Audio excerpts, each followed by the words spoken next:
നമസ്കാരം. കേരള വിഷൻ ന്യൂസിൽ ഇനി വാർത്താ നിമിഷമാണ്. വാർത്തകൾ തത്സമയം യൂട്യൂബിൽ കാണാൻ കേരള വിഷൻ ന്യൂസ് 24/7 സന്ദർശിക്കുക. ഫേസ്ബുക്കിലും ഇൻസ്റ്റഗ്രാമിലും ട്വിറ്ററിലും ഞങ്ങളെ ഫോളോ ചെയ്യാം. ആദ്യം നോക്കാം പ്രധാന വാർത്തകൾ. Devikulam MLA A. രാജയുടെ തെരഞ്ഞെടുപ്പ് ഹൈക്കോടതി റദ്ദാക്കി.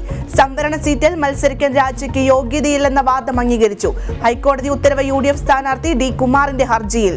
വിധിക്കെതിരെ സുപ്രീം കോടതിയെ സമീപിക്കാൻ CPM പട്ടികജാതി സമൂഹത്തോട് മാപ്പ് പറയണമെന്ന് VD സതീശൻ. പ്രതിപക്ഷ പ്രതിഷേധത്തിൽ ഇന്നും സ്തംഭിച്ച നിയമസഭ. ചട്ടവിരുദ്ധ പ്രവർത്തനങ്ങൾ ആവർത്തിച്ചാൽ കർശന നടപടിയെന്ന പ്രതിപക്ഷത്തിന് സ്പീക്കറുടെ മുന്നറിയിപ്പ്. പ്രധാന ആവശ്യങ്ങൾ അംഗീകരിച്ചില്ലെന്ന് പ്രതിപക്ഷ നേതാവ് ഷാഫി. തോൽക്കുമെന്ന പരാമർശം സ്പീക്കർ പിൻവലിച്ചു.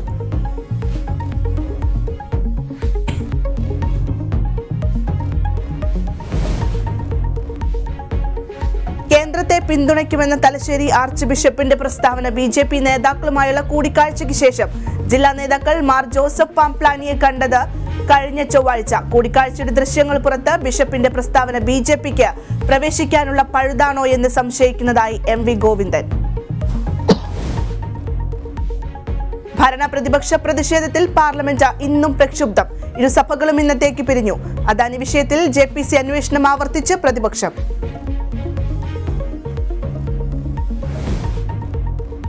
കോഴിക്കോട് മെഡിക്കൽ കോളേജിൽ ശസ്ത്രക്രിയ കഴിഞ്ഞ യുവതിയെ പീഡിപ്പിച്ച അറ്റൻഡർ അറസ്റ്റിൽ.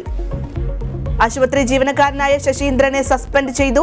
നടപടി പ്രാഥമിക അന്വേഷണ റിപ്പോർട്ട് പരിഗണിച്ച്. തിരുവനന്തപുരത്ത് നടുറോഡിൽ സ്ത്രീക്കെതിരെ വീണ്ടും ലൈംഗിക അതിക്രമം. വിവരം അറിയിച്ചിട്ടും പോലീസ് നടപടി സ്വീകരിച്ചില്ലെന്നും ആക്ഷേപം.